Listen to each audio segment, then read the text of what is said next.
Assalamualaikum warahmatullahi wabarakatuh. Waalaikumsalam warahmatullahi wabarakatuh. Bismillahirrahmanirrahim. Alhamdulillahi rabbil alamin. Wabihi nasta'in ala umurid dunya waddin. Wassalatu wassalamu ala ashrafil anbiya'i wal mursalin Sayyidina wa maulana Muhammadin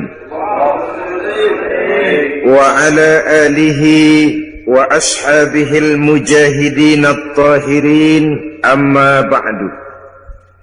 Karena Islam kita hidup, untuk Islam kita berjuang, dan dalam Islam kita ingin kembali menghadap Allah Subhanahu wa ta'ala. Bisnis tidak akan membawa kerugian. Bisnis akan menyelamatkan manusia dari azab yang sangat pedih apabila diawali dan didasari dengan tu'minuna billah, beriman kepada Allah. Orang yang beriman kepada Allah, bergerak di bidang apapun dia, kegiatannya diwarnai oleh nilai-nilai imannya, lalu tidak terjebak kepada prinsip menghalalkan segala cara untuk mencapai satu tujuan. Tapi kalau sudah didasari oleh bukan dengan dasar iman, mafia yang akan lahir. Yang kuat mencaplok yang lemah, pengusaha kakap bukan lagi jadi bapak angkat, bapak asuh, tapi malah jadi pemeras dan menghabiskan pengusaha-pengusaha kecil. Yang pedagang kaki lima tetap tersaruk-saruk, sementara yang tinggi gunung diuruk, sumur digali. Itu namanya gunung diuruk, sumur digali. Gunung udah tinggi, diuruk. Sumur udah dalam, digali lagi, mungkin habis. Maka kita pun bersyukur bahwa salah satu upaya pemerintah kita adalah mewujudkan pemerataan di dalam pembangunan. Nah, pemerataan ini tentu bukan berarti bahwa manusia Indonesia ini tingkat ekonominya harus sama semua, tidak. Semua harus punya mobil, tidak. Semua harus tinggal di rumah gedung, tidak. Pemerataan itu artinya kalau yang kaya bisa semakin kaya. Kenapa? Yang miskin tidak bisa naik sedikit kaya. Menciptakan kesempatan untuk merubah keadaan.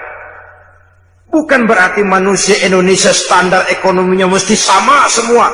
Quran pun mengatakan bahwa Allah melebihkan rezeki sebagian kamu di atas yang lain. Miskin, kaya itu romantika kehidupan. Tidak mungkin kemiskinan bisa dihilangkan, paling-paling dikurangi. Menciptakan pemerataan artinya mewujudkan kesempatan. Jikalau yang kaya bisa semakin kaya, kok yang miskin bisa? Kenapa tidak bisa naik jadi sedikit kaya? Setidaknya dia punya kesempatan untuk maju. Saya pikir kalau setiap orang punya kesempatan, dia tentu akan bisa berbuat sebagaimana orang lain bisa. Cuma kesempatan. Dan kesempatan itu kadang-kadang ada tapi ditutup. Ada tapi tidak disalurkan. Ada tapi kadang-kadang jatuh ke tangan manusia yang tamak bin rakus alias raka. Sehingga dengan demikian maka kesempatan ini sulit untuk teralirkan kepada mereka yang memang memerlukannya. Saudara-saudara kaum muslimin rahimakumullah. Dengan demikian maka apabila bisnis ini dilandasi dengan nilai-nilai iman, motivasinya tentu karena iman. Keuntungan yang didapat akan kembali untuk menyinari keimanan, sebagaimana yang dicontohkan misalnya oleh seorang sahabat Sayyidina Utsman ibn Affan radhiyallahu an, pengusaha tangguh, bisnis bidangnya, tapi keuntungannya jelas dialirkan buat kepentingan agama. Saudara-saudara kaum muslimin rahimakumullah. Yang kedua, setelah beriman kepada Allah juga wa rasulih, yaitu beriman kepada Rasul Allah. Beriman kepada Rasul tidak hanya sekedar percaya bahwa Allah telah mengutus Nabi Adam alaihi salam, bahwa Allah telah mengutus Nabi Nuh, bahwa Allah telah mengutus Nabi Ibrahim, Saudara-saudara kaum muslimin rahimakumullah, seluruh rasul yang diutus oleh Allah, yang 25 jumlahnya yang wajib kita kenal namanya itu, seluruhnya berasal dan bersumber dari satu Tuhan yang sama. Maka ajaran yang mereka bawa tentang Tuhan pasti sama. Intinya pada kalimat la ilaha illallah. Nabi Nuh tentu beliau mengajarkan kepada umatnya la ilaha illallah, Nuh Rasulullah. Nabi Ibrahim tentu beliau mengajarkan kepada umatnya la ilaha illallah, Ibrahim Rasulullah. Nabi Musa tentu mengajarkan kepada umatnya la ilaha illallah, Musa Rasulullah. La ilaha illallahnya itu sama. Seluruh dari Rasul yang 25 sumbernya sama dari Allah. Maka ajaran mereka tentang Tuhan pasti sama. Jadi kalau ada Rasul yang mengajarkan bahwa ada Tuhan lain selain daripada Allah, jelas itu Rasul pabriknya lain. Udah kena assembling itu. Sepanjang sumbernya sama dari Allah Subhanahu wa ta'ala, ajarannya tentang Tuhan pasti sama. Tidak logik, tidak bisa diterima akal. Kalau Allah mengutus Nabi Nuh lalu bilang, Nuh ajarkan kepada umatmu aku Esa. Diutus lagi Nabi Ibrahim, Ibrahim sampaikan kepada umatmu aku Dua. Diutus lagi Nabi Isa, Isa ajarkan kepada umatmu aku Tiga. Ini Tuhan macam apa ini? Tuhan tidak konsekuen. Kepada seluruh Rasul yang diutus Allah, misinya sama, prinsipnya la ilaha illallah. Kenapa Allah memerlukan mengutus Rasul? Apa tidak bisa Allah berhadapan langsung saja dengan manusia? Bisa. Tapi keterbatasan manusia itulah yang tidak memungkinkan manusia untuk secara langsung berhadapan dengan kebesaran Allah Subhanahu wa ta'ala. Maka dengan sifat rahmahnya Allah diutus para Rasul. Dari zaman ke zaman, prinsipnya membawa akidah dan syariah.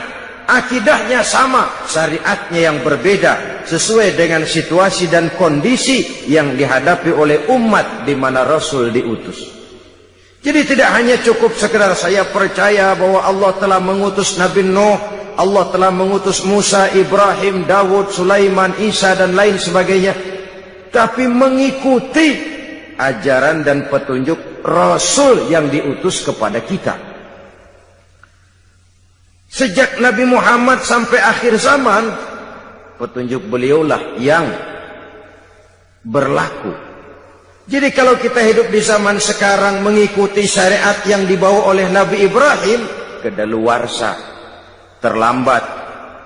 Mengikuti syariat yang dibawa Nabi Sulaiman, terlambat. Syariat itu betul, tapi hanya berlaku di zaman Nabi Sulaiman. Syariat yang dibawa Nabi Musa benar, hanya berlaku di zaman Nabi Musa, Nabi Sulaiman dan selanjutnya. Sedangkan sejak diutusnya Nabi kita sampai ke akhir zaman, syariat beliaulah yang berlaku. Saudara-saudara kaum muslimin rahimakumullah. Jadi percaya kepada Allah tanpa mempercayai Rasulnya itu sama juga meragukan Allah.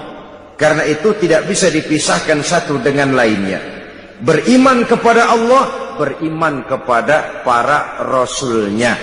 Dan sudah disepakati menurut tuntunan Al-Quran bahwa Nabi kita Muhammad sallallahu alaihi wasallam adalah Rasul terakhir yang diutus oleh Allah Subhanahu wa ta'ala. Tidak ada lagi Rasul sesudah beliau. Maka di zaman sekarang, kalau ada orang mengaku jadi Rasul, biar bahasa Arabnya fasih, jenggotnya panjang, serbannya lebar, gamisnya kalah kalau Superman mah. Kalau dia ngaku jadi nabi, ngaku jadi rasul, kita umat Islam wajib untuk tidak percaya. Wajib untuk tidak percaya. Nah, ini kondisi dasar beriman kepada Allah dan Rasulnya. Sesudah itu bisnis yang tidak membawa kerugian itu apa? Setelah beriman kepada Allah, beriman kepada Rasul dengan sepenuh keyakinan, tidak goyah walau nyawa taruhannya, tidak lentur dan luntur walaupun tubuh dicincang berkeping-keping, walaupun leher harus terjerat tali gantungan, iman tetap tangguh, setangguh batu karang di lautan.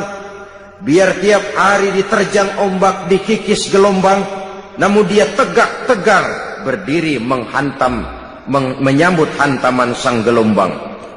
Setelah itu, wa tujahiduna fi sabilillahi bi amwalikum wa anfusikum. Setelah beriman kepada Allah dan Rasulnya, engkau berjihad fi sabilillah, di jalan Allah, bi amwalikum wa anfusikum, dengan harta bendamu dan dengan dirimu, dengan jiwa dan ragamu. Saudara-saudara kaum muslimin rahimakumullah, iman dan jihad memang dua hal yang tidak bisa dipisahkan satu sama lain. Hanyalah jikalau kita beriman maka kita siap melaksanakan jihad. Jikalau kita akan turun berjihad harus dasarnya karena iman. Dan selama ini orang sering memberikan warna kelabu terhadap yang namanya jihad, sehingga timbul pengertian yang serem-serem. Dan ini memang tidak bisa disalahkan. Kaum orientalis, orang-orang asing yang mempelajari Islam dengan tujuan mencari kelemahan Islam, sering memberikan pengertian yang tidak benar kepada Islam. Dan ini sering ditelan oleh orang-orang yang mempelajari Islam melalui buku mereka. Umpamanya, mereka menyebut Islam itu dengan Muhammadanism. Ini misalnya disponsori oleh Gibb dan kawan-kawan, profesor dari Harvard University, guru besar tentang Islam, tapi orang bukan Islam dia. Islam disebut Muhammadanism, ajaran Muhammad. Nah, sepintas sesungguhnya fungsi Nabi Muhammad dalam Islam hanya sekedar penyampai. Ialah kalau ajaran Bung Karno disebut Soekarnoisme, ajaran Lenin disebut Leninisme, ajarannya Karl Marx disebut Marxisme. Tapi kalau Islam disebut dengan Muhammadanism, Muhammadanisme, akan timbul kesan seolah-olah Islam adalah produk Nabi Muhammad, seolah-olah Islam adalah buatan, bikinan Nabi kita. Padahal tidak, Nabi cuma sekedar penyampai. Nah, termasuk jihad. Gibb misalnya dan beberapa teman-temannya yang lain menyebut jihad itu dengan jihad is a holy war. Jihad adalah perang suci. Sehingga konotasi jihad selalu diidentikan dengan perang. Kesan yang timbul keras, kasar, brutal, teroris. Maka akibatnya tiap kali kita bicara soal jihad, orang a priori curiga, memandang kita dengan su'uzon. Aha, umat Islam sudah siap jihad, ngasah pedang, ngasah tombak, ngasah panah, siap bertempur ke medan perang. Bahwa perang untuk membela agama, bukan untuk memaksakan agama, merupakan bagian kecil saja dari jihad, ya. Tapi bahwa jihad bukan sekedar perang, itu harus dipahami. Terima kasih atas perhatian saudara. Mohon maaf atas segala kekurangan. Usikum wa nafsi bitaqwallah. Wassalamualaikum warahmatullahi wabarakatuh. Waalaikumsalam warahmatullahi wabarakatuh.